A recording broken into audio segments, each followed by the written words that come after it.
এদেশে শূকরের গোশতকে গরুর গোশত বললে মানুষ বুঝতে পারে এটা ভুল কথা। এদেশে জানাকে ভালোবাসা বলে, কেউ এর প্রতিবাদ করে না। ও কত নিচে নামছে অশ্লীলতা আসার কারণে।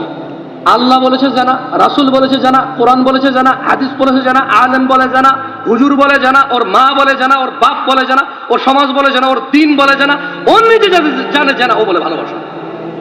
ও বলে কি ভালোবাসা? বিয়ে করে না, এটা নাকি ভালোবাসা? তাহলে জানা কোনটা? তাহলে জানা কোনটা? এটা যদি ভালোবাসা হয়, জানা কোনটা?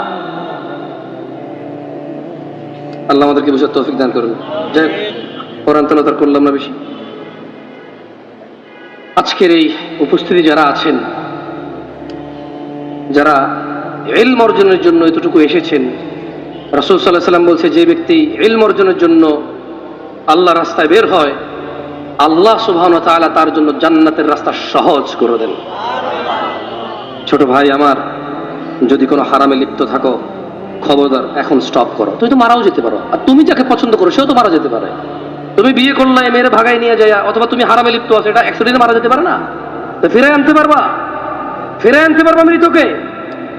কেন এমন করছো? তাহলে এগুলা বন্ধ করো। আমি তোমাকে বন্ধ করাতে পারবো না, এতটুকু আস্থা রাখো, তোমার পূর্বে কোনো অশ্লীল মানুষ সফল হয়নি। তুমি আর তোমার পরে কেউ সফল হইতে পারবে না।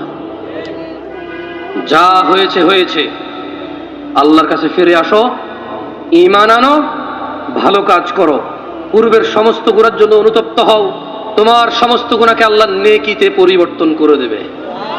এটাই সূরা ফুরকানে আল্লাহ বলেছেন, আকুলু কওলি হাযা ওয়াস্তাগফিরুল্লাহ লি ওয়া লিসাইরিল মুমিনিনা ওয়াল মুমিনাত ফাস্তাগফিরু ইন্নাহু হুয়াল গফুরুর রহিম। আমি আল্লাহর কাছে নিজের জন্য ক্ষমা চাই, মুমিন মুমিনাত সবার জন্য আল্লাহর কাছে ক্ষমা চাই। আপনারাও আল্লাহর কাছে নিজের জন্য ক্ষমা চান, আমার জন্য ক্ষমা প্রার্থনা করেন আল্লাহর কাছে। সুবহানাকাল্লাহুম্মা ওয়া বিহামদিকা আশহাদু আল্লা ইলাহা ইল্লা আনতা আস্তাগফিরুকা ওয়া আতুবু ইলাইক। আসসালামু আলাইকুম ওয়া রাহমাতুল্লাহ।